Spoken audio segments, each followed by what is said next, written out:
In today's video, we're looking at what happens when climbers ignore their Sherpas and find out the hard way. From dismissing storm warnings for a business meeting to pushing past the 2 p.m. deadline with depleting oxygen, the next radio calls would be the last anyone heard. It was April 19th, 2015, at Camp 2 on Amadablam's southwest ridge at 19,700 feet. Conditions appeared stable. Clear skies stretched across the Khumbu region. Summit day was scheduled to begin in less than 4 hours. Preston Lindholm was 41, an investment analyst from Seattle, known for making quick decisions under pressure. This was his third Himalayan expedition. He had summited Island Peak in 2013 and reached 24,000 feet on Cho Oyu in 2014 before turning back due to weather. He had scheduled business meetings in Singapore immediately after the climb and made it clear to his guide that delays were not acceptable. Amadablam sits at 22,349 feet in the Everest region. The southwest ridge route involves exposed knife-edge sections with significant fall potential. April storms can develop within hours, bringing winds exceeding 60 miles per hour and whiteout conditions. The ridge sections offer minimal protection. Fixed ropes are the primary safety system, but high winds can make them difficult to grip. On April 18th, Preston's Sherpa guide reviewed weather reports. A low-pressure system was tracking toward the region. The guide recommended delaying the summit attempt by 48 hours. Preston reviewed his schedule and stated the delay would force him to miss his Singapore meetings. The guide estimated the storm would arrive late afternoon on April 20th. Preston calculated they could summit by 10 a.m. and descend by 2 p.m., leaving a margin. The guide explained weather windows in the Himalayas rarely follow predictions exactly. Preston stated he was proceeding with the original plan. They departed Camp 2 at 2:20 a.m. Preston kept up initially, but began falling behind after 90 minutes. By 6 a.m., at 21,300 feet, wind speed had increased noticeably.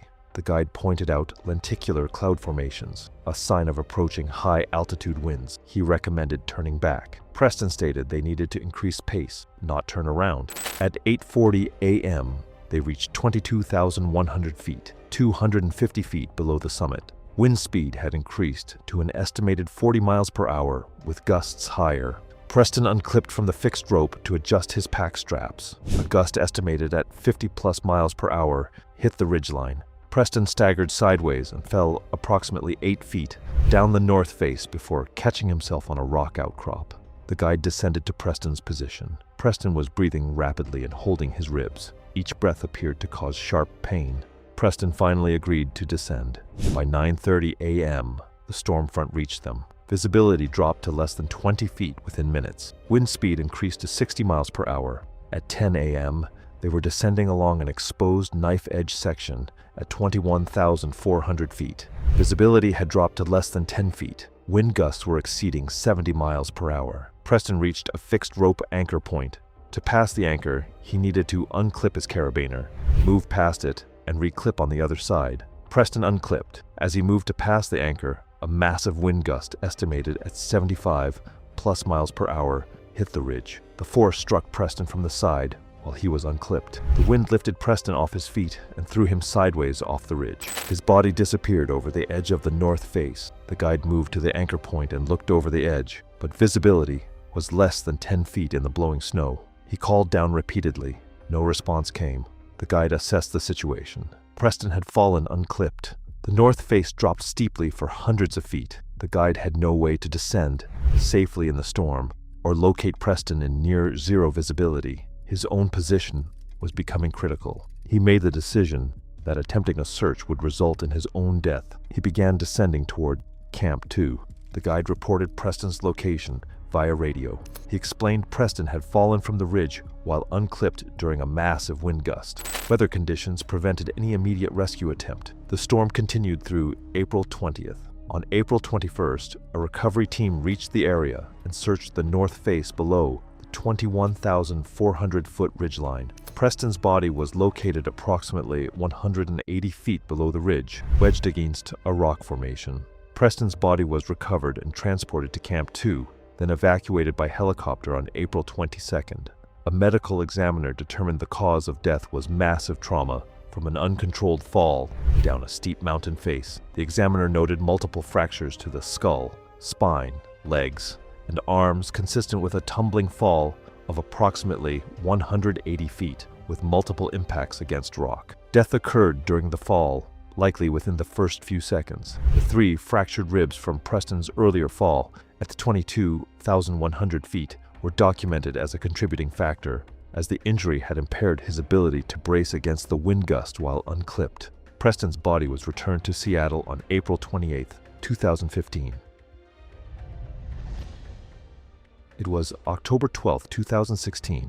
On the western approach to Pamori at 20,100 feet, the standard route through the icefall added an estimated 3 hours to summit day. A more direct line appeared, passable through a narrower section. Hollis Tremaine was 38, a mountain guide from Bozeman, Montana. He had worked professionally for 11 years, leading technical climbs. This was his first Himalayan expedition as a client. He made it clear he wanted to climb efficiently and not waste time on overly conservative routes. He studied route maps extensively and identified several places where he believed the standard route was overly cautious. Pamori rises to 23,494 feet just west of Mount Everest. The western approach involves navigating a complex icefall system between 19,000 and 21,000 feet.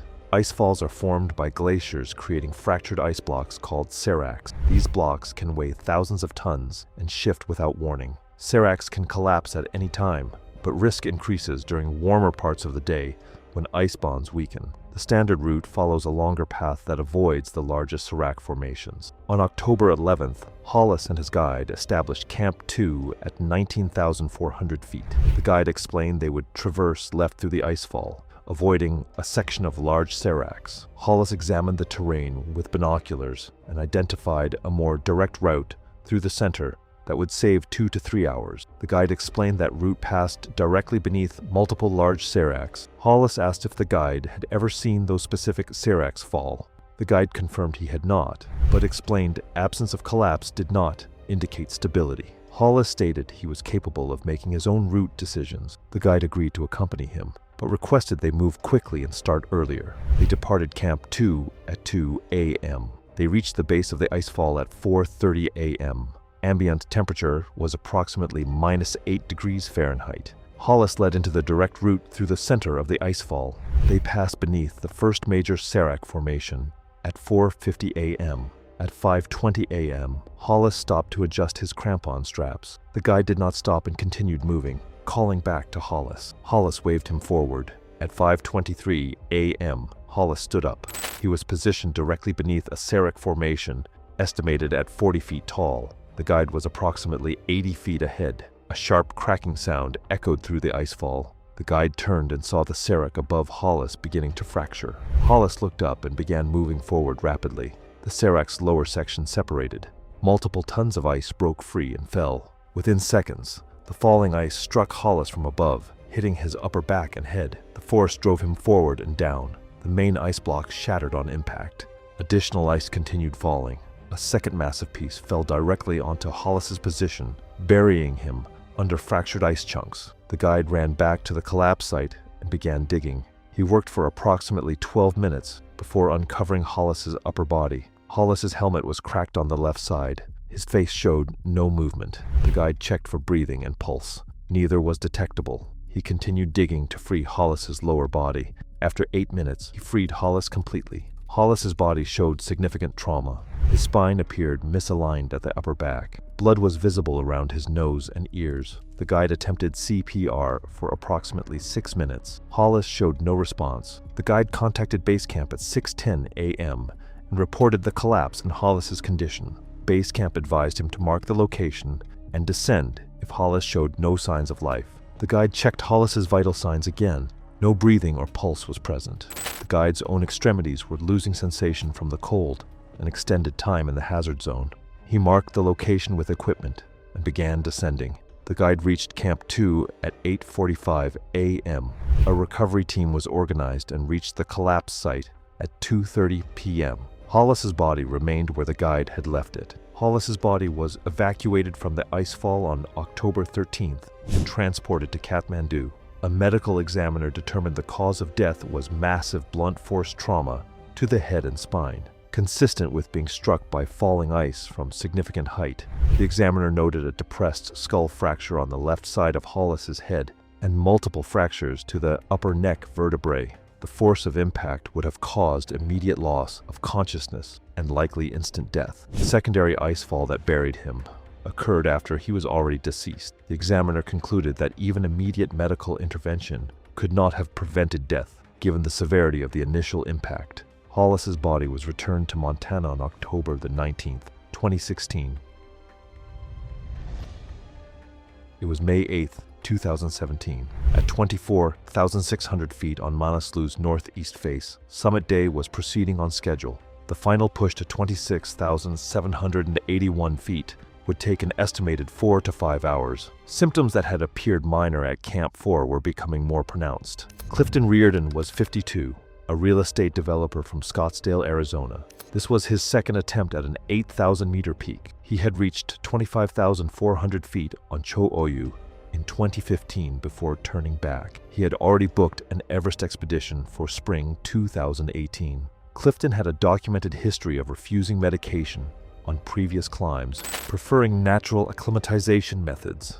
Manaslu is the 8th highest mountain in the world, at 26,781 feet. Above 24,000 feet, the human body enters the death zone. Haze occurs when fluid accumulates in the brain, causing swelling. Early symptoms include headache, fatigue, and nausea. Progressive symptoms include confusion, loss of coordination, and altered consciousness. The only effective treatment is rapid descent to lower altitude. Without immediate descent, haze is fatal within 12 to 24 hours. On May 7th, Clifton and his guide reached Camp 4 at 24,200 feet. Clifton reported a persistent headache and mild nausea. The guide recommended dexamethasone as a precaution. Clifton declined, stating he preferred to avoid medication unless absolutely necessary.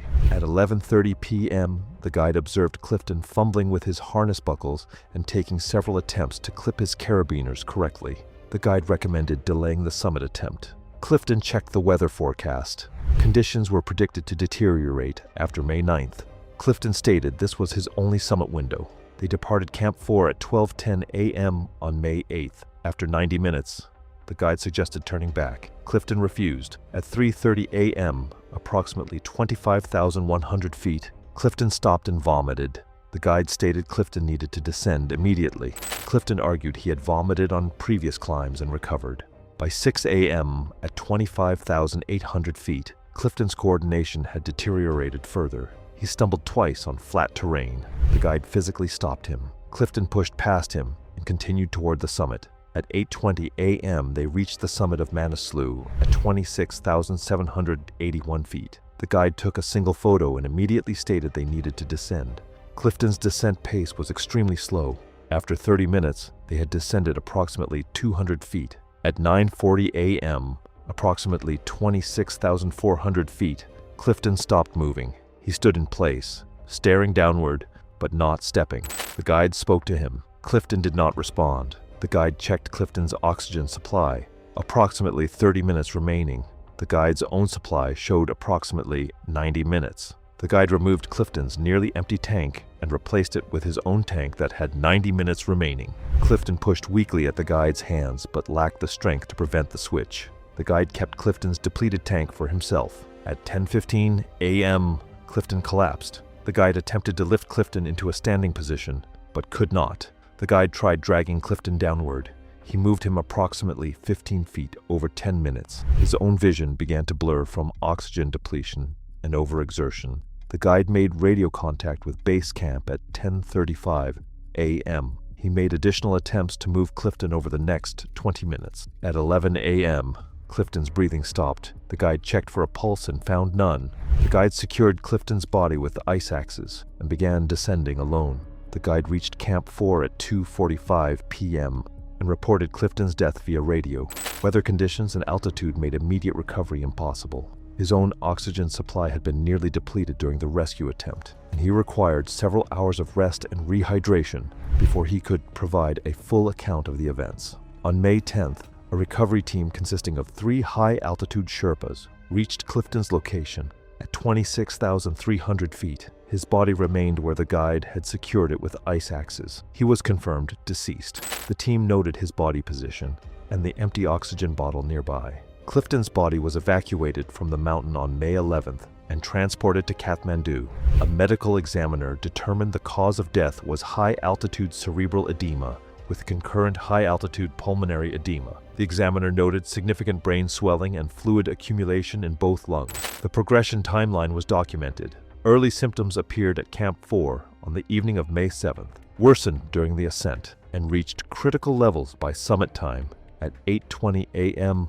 on May 8th. The examiner concluded that Clifton's refusal of dexamethasone and his decision to continue ascending allowed both conditions to progress to fatal stages.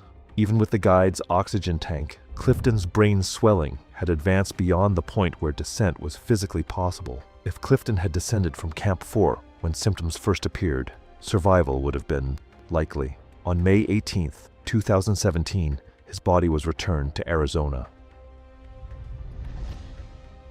It was September 23rd, 2014. At Camp 2 on Cho Oyu's northwest ridge, at 23,600 feet, final equipment checks were standard protocol before summit day. A detailed inspection had identified a potential issue with one climber's harness. Darnell Kephart was 44, a competitive ultramarathon runner and mountaineer from Portland, Oregon. He had completed the 7 Summits Challenge on 6 continents and was attempting Cho Oyu as his final 8,000-meter peak before Everest. Darnell was known for fast ascents and minimal rest periods. He had used the same climbing harness for all 7 of his continental summits. He considered it his lucky piece of equipment and called it his summit harness. Cho Oyu is the 6th highest mountain in the world at 26,864 feet. Climbing harnesses are the primary connection point between a climber and the safety systems. Any compromise to structural integrity can result in complete failure under load.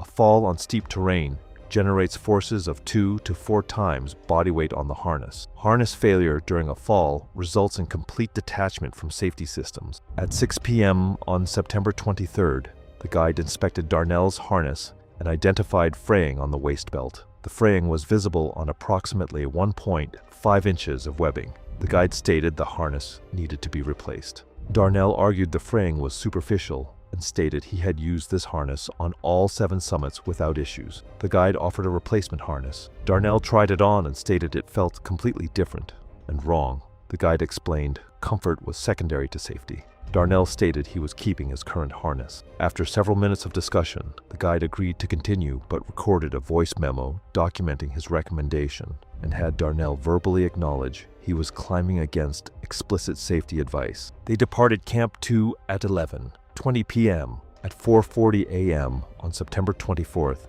they reached approximately 25,200 feet on a steep ice section, estimated at 48 degrees. Fixed ropes were installed along this section. Darnell was clipped into the fixed rope with a carabiner attached to his harness. The guide was approximately 40 feet below him. Darnell's right crampon caught on his left pant leg as he stepped upward. He lost his balance and fell backward. His body weight loaded onto the fixed rope through his harness. The frayed section of Darnell's harness waist belt failed immediately. The webbing separated completely. Darnell's body detached from the fixed rope. He fell backward down the ice slope. His body slid and tumbled approximately 80 feet before passing near the guide's position. The guide pressed himself flat against the slope. Darnell continued tumbling. He fell an additional 120 feet before impacting a rock outcrop.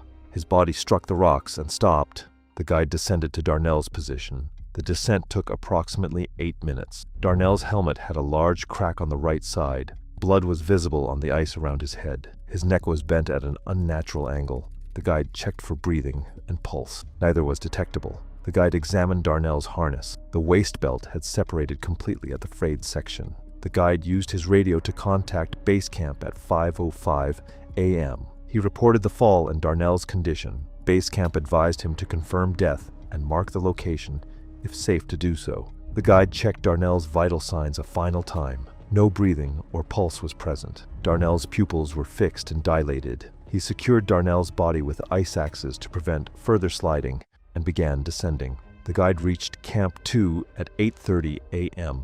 A recovery team was organized and reached Darnell's location at 3 p.m. on September 24th. Darnell was confirmed deceased. The team photographed the scene and documented the separated harness components still attached to the fixed rope above. Darnell's body was evacuated from Cho Oyu on September 25th and transported to Kathmandu.